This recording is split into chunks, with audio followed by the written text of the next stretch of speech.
오랜만에 카메라 리뷰합니다. 지금 저를 찍고 있는 카메라 FX30 리뷰를 준비하면서 FX3를 한 번 더 리뷰하는 것 같다는 느낌을 여러 번 받았을 정도로 크롭바디임에도 파격적인 스펙을 갖춘 카메라가 출시되었는데, 카메라를 좋아하는 사람으로서 굉장히 흥미롭고 반가운 일이라고 할 수 있습니다.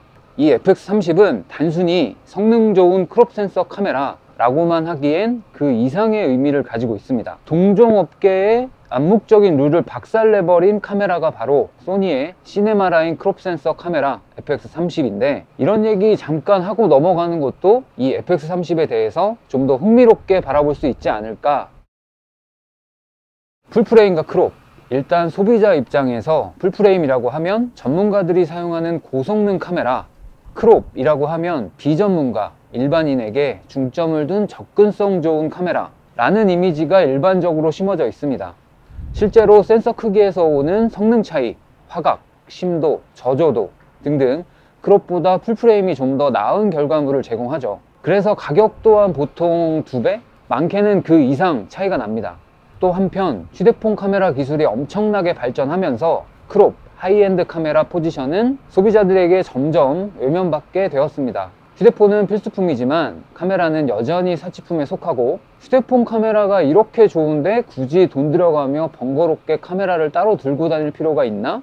라는 생각을 대다수가 하게 되었죠. 카메라 제조 업체들 또한 이러한 상황을 누구보다 잘 알고 있기에 확실한 수요층인 전문가들, 그들이 선호하는 풀프레임 카메라 라인 개발에 많은 비중을 두고 있습니다. 라이프 스타일의 변화와 비약적인 기술 발전을 이룬 휴대폰 카메라에 의해 고유 영역이 부분 잠식되어진 정통 카메라 업체들의 어쩔 수 없는 선택, 여기까지가 지금 현재인데, 하지만 이 안에 오랜 시간 암묵적으로 이어져 온 카메라 업체들의 한 가지 상술이 있습니다.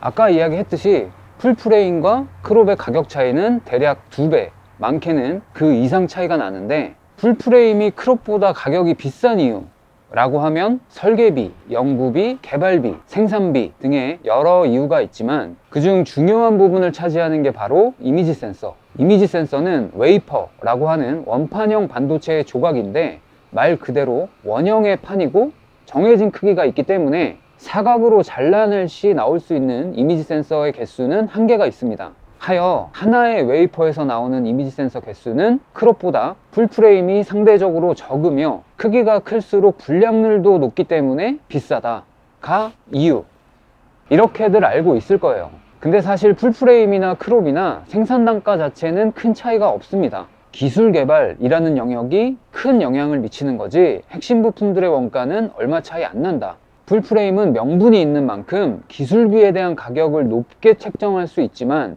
크롭은 좋아봐야 어차피 크롭이라는 벽이 있기 때문에 풀프레임 이하 기종에 맞춰서 급을 나눠야만 하죠. 가격 또한 마찬가지고요.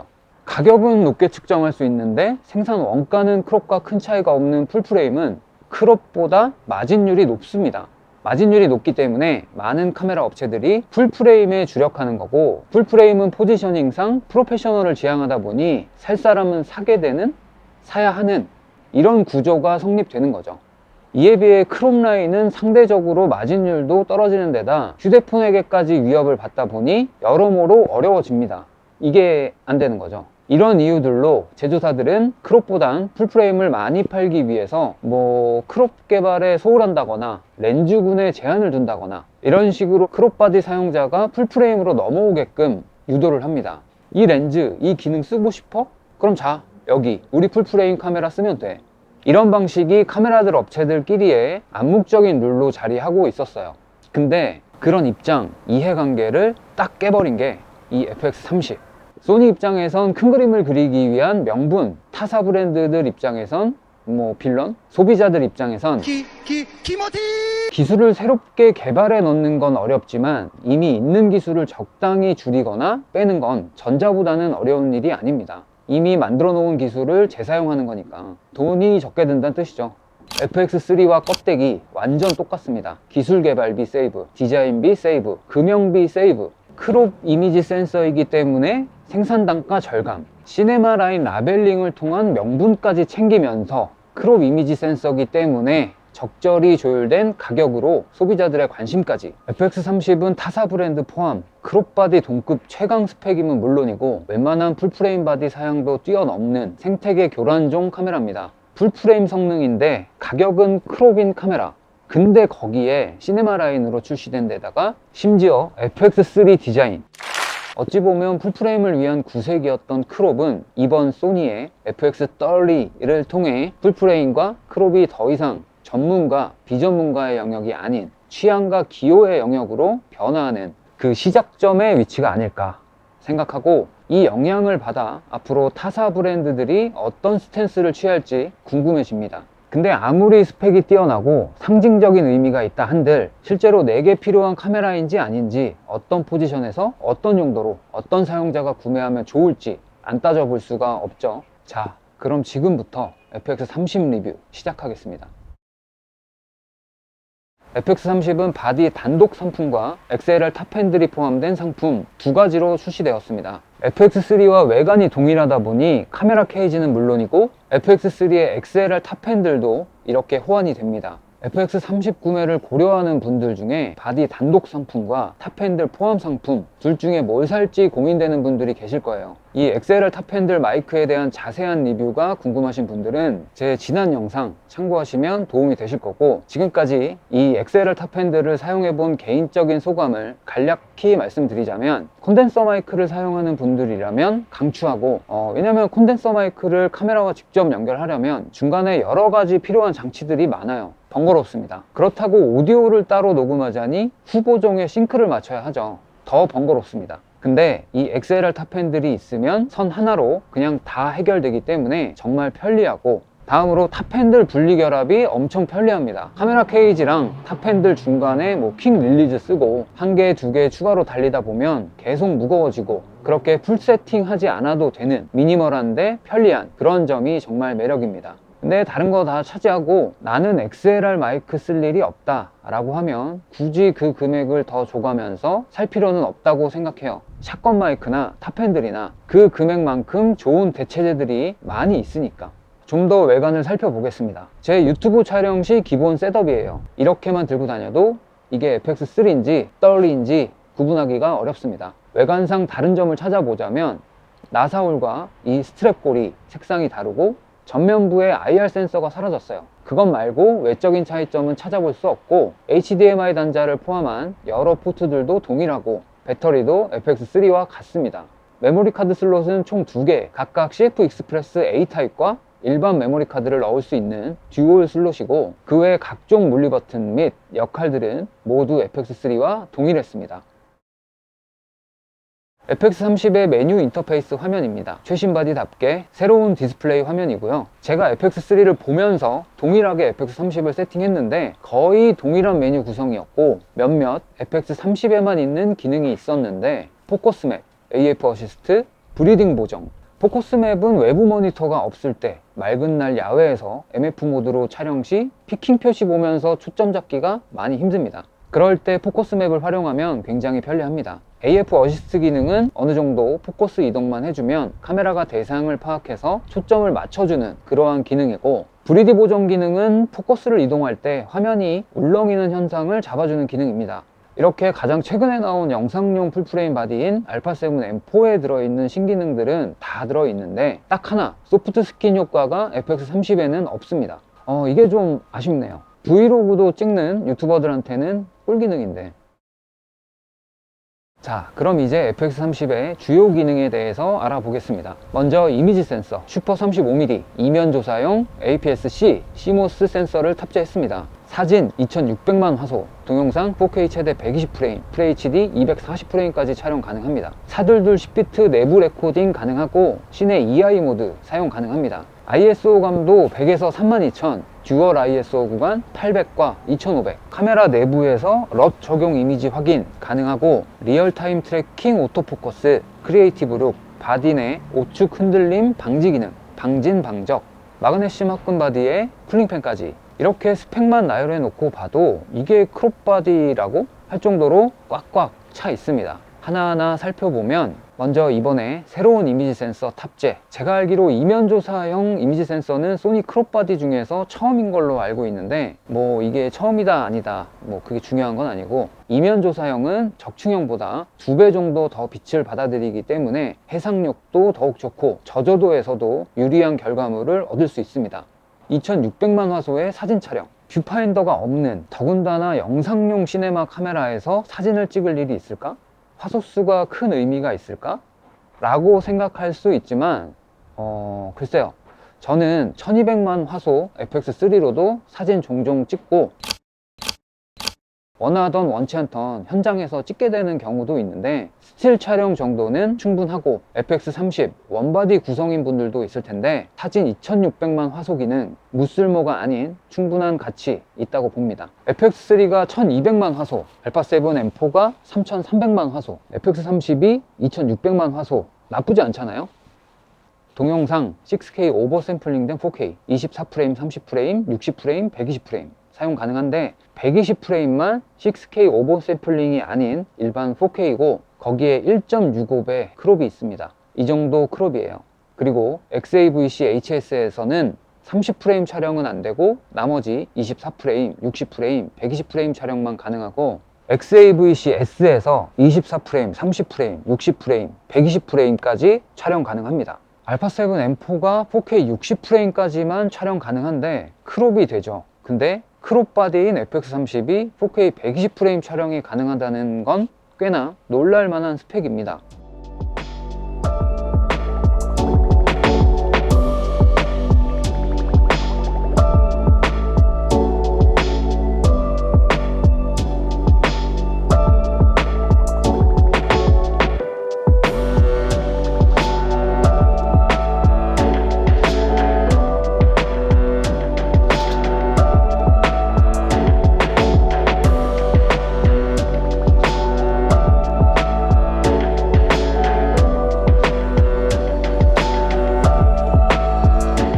더군다나 사둘둘 10비트, 사둘둘 10비트에 4K 120프레임 촬영 가능한 바디는 풀프레임에서도 α7 S3부터거든요. 8비트와 10비트에 관한 자세한 설명은 역시나 제 지난 영상 참고하시면 도움 되실 거고, 사실 8비트, 10비트 색 보정을 직접 해보면 정확하게 느낄 수 있고요.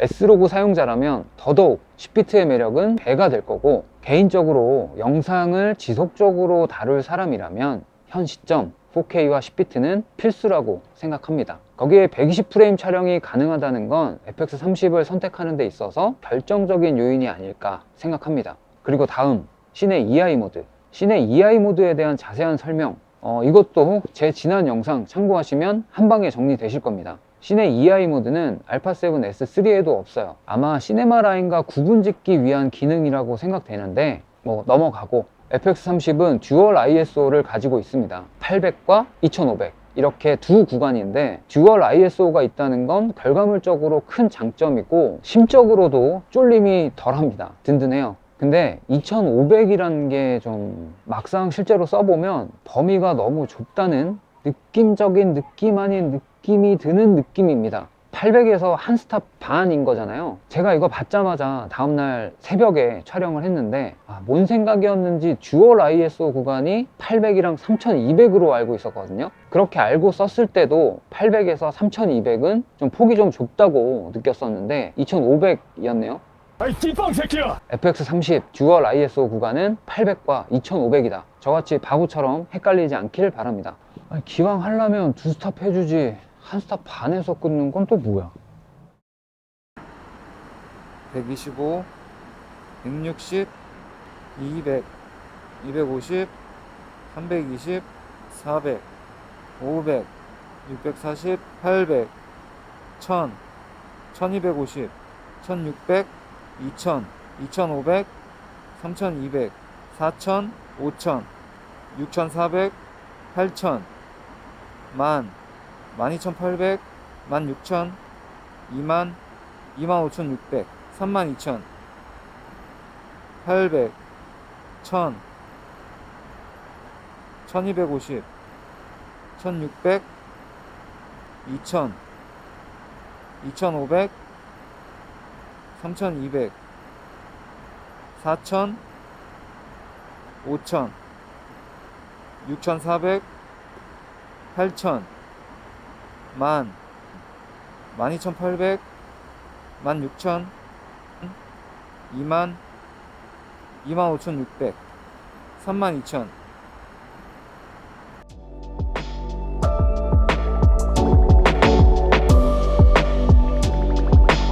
FX30은 카메라 내부 LCD 화면상으로 사용자 럿을 적용한 상태의 이미지 확인이 가능합니다. 처음에는 좋기도 하고 재밌어서 럿을 넣고 사용하고 그랬는데 몇 번 쓰다 보니까 그냥 로그, 생지 색감으로 보는 게 더 낫더라고요. 그렇게 찍고 이제 후보정 단계에서 최근 장안의 화제 국내 최고의 평점을 자랑하는 제 럿 촬영 환경에 맞게 골라서 적용하는 게 베스트였습니다.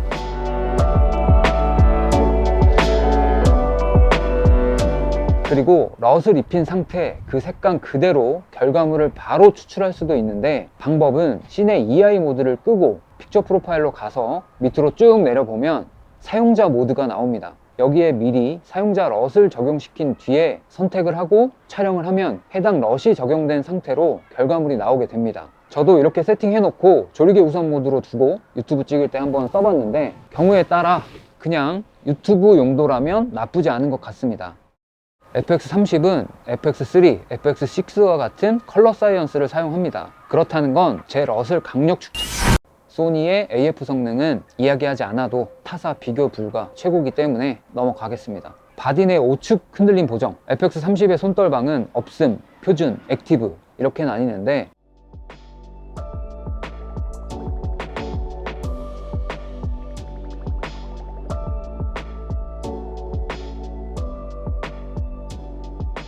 여차하면 카탈리스트 적용도 가능하기 때문에 핸드헬드 시에는 항상 액티브 모드로 두고 사용하면 편리합니다.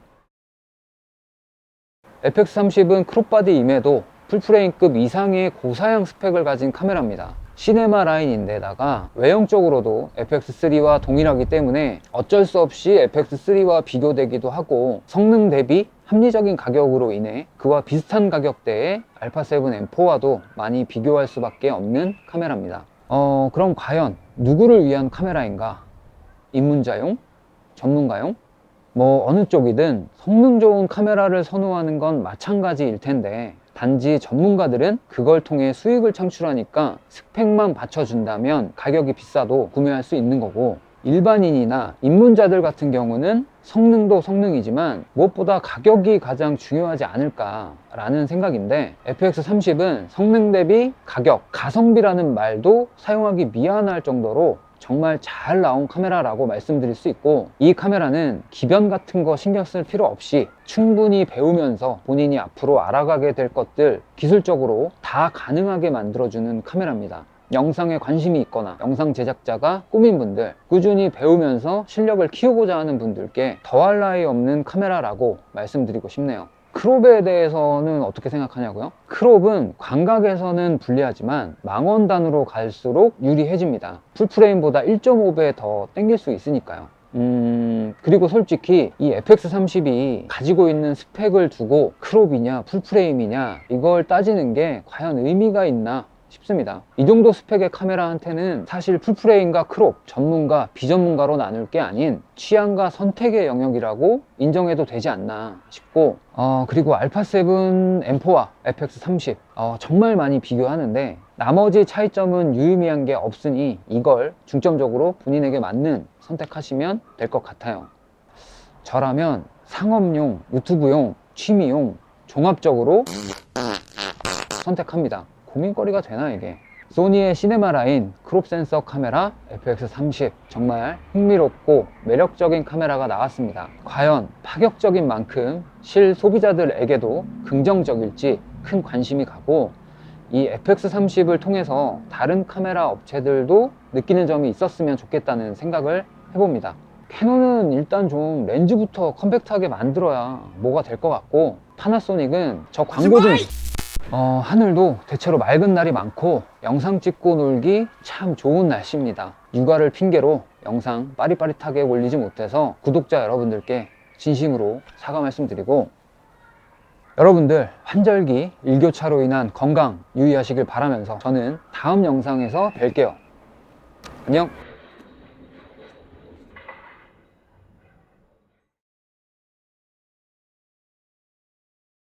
구독 좀 하고 봐줘. 내가 진짜 부탁드립니다. 부탁드립니다.